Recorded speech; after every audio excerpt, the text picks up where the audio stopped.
passed the Metro Council and construction has started, but the new convention center still needs a change in state law to complete its financing. And Metro is asking lawmakers to rush a bill through the legislature that will exempt the $585 million project from lending laws that other governments must follow. Investigative reporter Ben Hall has looked into this, and this sounds complicated, Ben, but important. Well, that's right. We are talking about hundreds of millions of dollars here. Metro needs a change in state law to legally sell bonds for the project. Construction started earlier this month, but Metro has been maneuvering behind the scenes at Legislative Plaza to get a change in state law so it can legally pay for the Music City Center. We're acting as expeditiously as we can. State Senator Thelma Harper is sponsoring a bill that would grant Metro an exemption to Tennessee's usury law.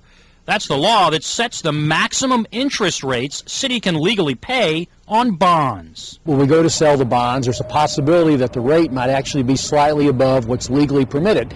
And so since we had a little time before we had to sell the bonds, we said let's go ahead and get this cleaned up. Rich Riebling says it's just a housekeeping matter and the project will not be delayed.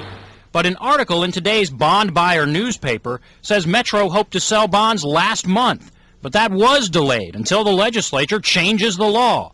Riebling denies that report. We always knew there was going to be 60, 90 days probably to get the financing done, even just on the due course. Current state law prevents municipalities from borrowing money at a certain amount above the prime lending rate. Because interest rates are so low, state law prevents Metro from borrowing money at rates above 7.25%. The type of bonds Metro wants to use will provide a federal subsidy on the back end. And Metro says that will save millions of dollars in the long run. If they went straight out without using us, then they would violate the usury law.